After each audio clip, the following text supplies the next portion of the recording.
देखिए आज की वीडियो में हम पढ़ेंगे आयुर्वेद का अवतरण।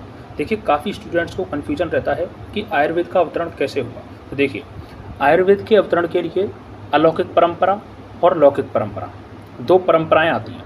तो देखिए अलौकिक परंपरा किसको बोलते हैं? अलौकिक परंपरा मीन्स देवी परंपरा बोलते हैं, और लौकिक परंपरा मीन्स भू परंपरा, जो पृथ्वी पर जो परंपरा हुई थी वो भू परंपरा लौकिक परंपरा को बोलते हैं। तो देखिए अलौकिक परंपरा में क्या होता है? ब्रह्मा स्मृत्वा आयुषो, ब्रह्मा जी ने आयुर्वेद के ज्ञान का क्या किया? स्मरण किया। उसके बाद ब्रह्मा जी ने आयुर्वेद का ज्ञान दक्ष प्रजापति जी को दिया। दक्ष प्रजापति जी ने वो आयुर्वेद का ज्ञान अश्विनी कुमारों को दिया, और अश्विनी कुमार जी ने वो आयुर्वेद का ज्ञान इंद्र जी को दिया।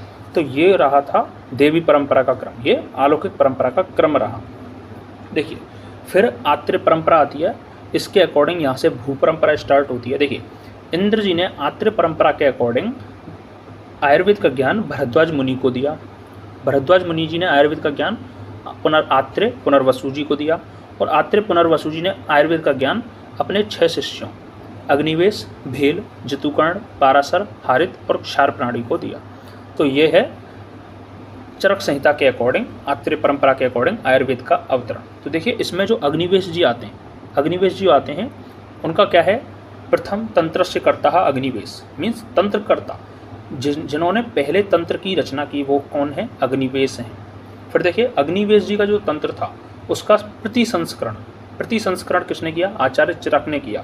तो आचार्य चरक जी को क्या बोलते हैं? प्रतिसंस्कर्ता, क्योंकि उन्होंने प्रतिसंस्कर्ता मीन्स उन्होंने उस आचार्य अग्निवेश के जो तंत्र था उसको सटीक लैंग्वेज में एकदम सही भाषा में अच्छे से एक्सप्लेन किया, इसलिए आचार्य चरक को भाष्यकार भी बोलते हैं, इसलिए इसका नाम चरक संहिता रखा गया। फिर देखिए धन्वंतरी परंपरा क्या कहती है? धन्वंतरी परंपरा जो सुश्रुत संहिता के अकॉर्डिंग क्या है? सुश्रुत संहिता के अकॉर्डिंग है कि इंद्र जी ने आयुर्वेद का ज्ञान काशीराज देवोदास को दिया, जिनको धन्वंतरी भी कहते हैं।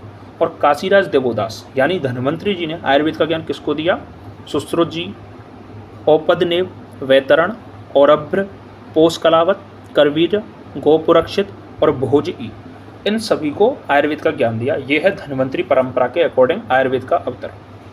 फिर उसके बाद देखिए काश्यप संहिता क्या कहती है कि इंद्र जी ने आयुर्वेद का ज्ञान किसको दिया? आचार्य काश्यप को, आचार्य वशिष्ठ को, आचार्य भृगु को और आचार्य अत्रि को। फिर देखिए इन्होंने क्या किया?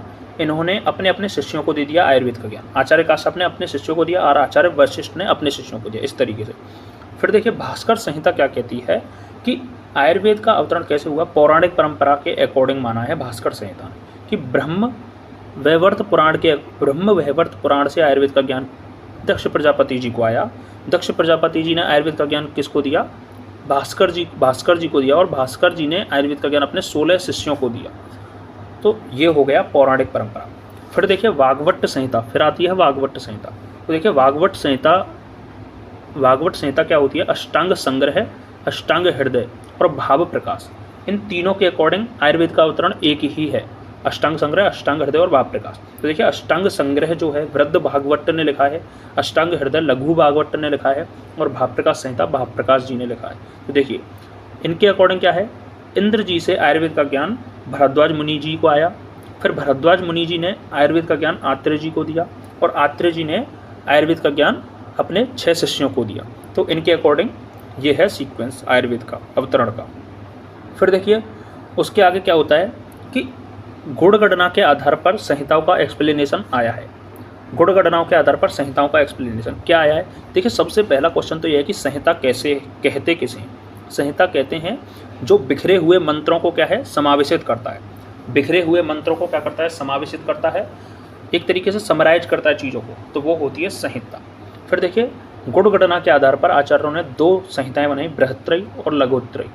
बृहत्त्रयी के अंदर क्या आते हैं? जिसके अंदर ज़्यादा गुण दिए हुए हैं वो बृहत्त्रयी, और लघुत्त्रयी। फिर देखिए बृहत्त्रयी में 3 संहिताएं आती हैं, चरक संहिता, सुश्रुत संहिता और वाग्भट संहिता। और लघुत्त्रयी में 3 संहिताएं आती हैं, माधव निदान, भाव प्रकाश और सारंगधर।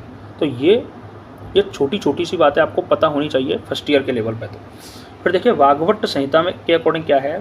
वाग्भट देखिए काफ़ी वाग्भट हुए हैं, तो उनमें से पहले जो वाग्भट थे सबसे वृद्ध वाग्भट, जिनको प्रथम वाग्भट भी बोलते हैं, उन्होंने किस ग्रंथ की रचना की? उन्होंने अष्टांग संग्रह की रचना की। फिर देखिए सेकंड पे वाग्भट द्वितीय, जिनको लघु वाग्भट भी बोलते हैं, उन्होंने किस ग्रंथ की रचना की? अष्टांग हृदय की रचना की उन्होंने। फिर देखिए मध्य भागवत और फिर होते हैं रस भागवत। तो ये देखिए, ये बेसिक नॉलेज है आयुर्वेद की, ये आपको पता होनी चाहिए, इंपॉर्टेंट नॉलेज है अगर आप एक BMS के स्टूडेंट हो। फिर देखिए सबसे ज़्यादा इंपॉर्टेंट बात है कि सबसे ज़्यादा इंपॉर्टेंट क्या है कि अथर्ववेद, हमारे 4 वेद हुए, यजुर्वेद, सामवेद, अथर्ववेद और ऋग्वेद। तो आयुर्वेद जो है, आयुर्वेद उपवेद माना है। आयुर्वेद क्या है? उपवेद है। कौन से वेद का? अथर्ववेद का। आयुर्वेद अथर्ववेद का उपवेद है। देखिए ये छोटी छोटी सी नॉलेज आपको पता होनी चाहिए। इसी ही बेसिक नॉलेज को जानने के लिए आप हमारे चैनल को सब्सक्राइब कीजिए और आप हमारे साथ जुड़े रहिए।